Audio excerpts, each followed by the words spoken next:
Get ready for a story that feels almost too big to be real. In South Florida, the United States is pouring billions into one of the most ambitious environmental engineering efforts on Earth. And at the center of it is a reservoir so large, so strategic, and so technically complex that it changes the way we think about infrastructure itself. This is not just about a swamp. This is not just about conservation. This is about how a nation uses engineering, money, and long-range planning to repair a hydrological system it spent more than a century breaking. According to the U.S. Army Corps of Engineers, the Everglades Agricultural Area Reservoir, or EAA Reservoir, is designed to store 240,000 acre-feet of water, more than 78 billion gallons, and the broader Everglades restoration effort now sits in the tens of billions of dollars, with the overall campaign commonly described as a roughly $25 billion to $27 billion undertaking. To understand why that matters, you have to understand what the Everglades really are. Historically, this was a slow-moving sheet of water stretching across roughly 4,000 square miles, flowing south from Lake Okeechobee through marshes, sloughs, tree islands, and eventually into Florida Bay. According to the Florida Museum, the original Everglades once covered about 4,000 square miles, and according to the National Park Service, Everglades National Park alone protects 1.5 million acres of wetland, forest, and marine habitat. This ecosystem supports extraordinary biodiversity. The National Park Service says the Everglades are home to 36 threatened or endangered species and more than 350 bird species, while the Everglades Foundation says the Greater Everglades support more than 2,000 species of plants and animals. And here is where this story becomes strategic, not just scenic. The Everglades help recharge the Biscayne Aquifer, one of the most important freshwater systems in the country. According to the U.S. Geological Survey, the Biscayne Aquifer is the only source of drinking water for about 3 million people, and more recent USGS work says it provides 98% of the public water supply for South Florida. Miami-Dade County notes that this aquifer provides most of the drinking water used by South Florida residents, visitors, and businesses. So when the Everglades are disrupted, this is not just a wildlife issue, it is a direct challenge to water security for one of America's most important metropolitan corridors. If you want to understand how massive infrastructure, technological ambition, and water control reveal the real strategic power of the United States, subscribe to the channel and hit like. On Technological Axis, every project like this shows how engineering, innovation, and national scale are shaping the future. Your support helps us keep bringing sharp, high-impact analysis on the systems that define American strength. But the Everglades did not reach this point by accident. In the early 20th century, Florida pursued drainage, flood control, and agricultural expansion with extraordinary intensity. Canals, levees, pumps, and control structures were built to move water east and west instead of south. The result was development, farmland, and explosive population growth. It also triggered a long environmental backlash. According to the South Florida Water Management District, Florida's water system was altered for decades to prevent flooding, but at the cost of cutting off the natural flow of water to the Everglades. The Comprehensive Everglades Restoration Plan, authorized in 2000, exists to restore the quantity, quality, timing, and distribution of water across South Florida. In other words, America engineered the flow one way, and now it has to engineer it back. The damage from that older system was not abstract. When too much water was discharged east and west, estuaries such as the St. Lucie and Caloosahatchee were hit by damaging releases from Lake Okeechobee.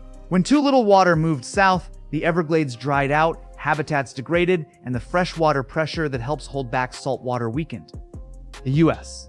Geological Survey says the Biscayne Aquifer is especially vulnerable to saltwater intrusion because of its coastal location and low-lying terrain. And in 2026, that fragility became even more visible. Reuters reported in February that record drought caused water in the northern Everglades to recede so severely that an airboat business owner said he might have to sell assets to avoid bankruptcy.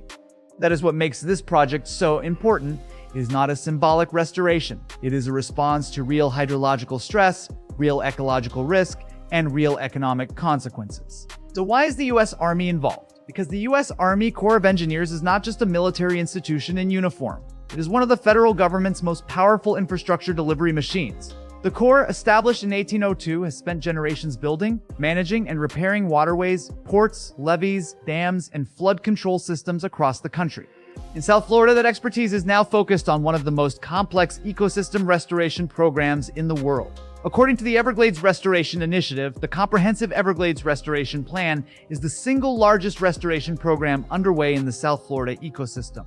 This is what the Corps does when the mission is not simply to build faster, but to build at a scale where hydrology, ecology, and national capacity all intersect. At the center of that effort is the EAA Reservoir, south of Lake Okeechobee. According to the U.S. Army Corps and the South Florida Water Management District, the project includes a 10,500-acre reservoir and a 6,500-acre stormwater treatment area. The reservoir alone is designed for 240,000 acre-feet of storage, while the broader system is meant to move significantly more water south into the central Everglades, Everglades National Park, and Florida Bay. The South Florida Water Management District describes the project as the crown jewel of Everglades restoration. That phrase matters because it tells you this is not just one component among many. This is the keystone that helps the rest of the restoration system work. And now we get to the real breakthrough, the hidden machinery behind the entire operation. The answer is not just that America is building a giant reservoir. The real answer is that it is rebuilding the underground logic of water movement. One of the most important pieces is the cutoff wall, a deep subsurface barrier that prevents stored water from escaping through the porous limestone below. This is where the project becomes almost surgical. According to project reporting from the Corps and on-site construction coverage, crews are excavating through native rock and building an impermeable underground structure so the reservoir can actually function as designed.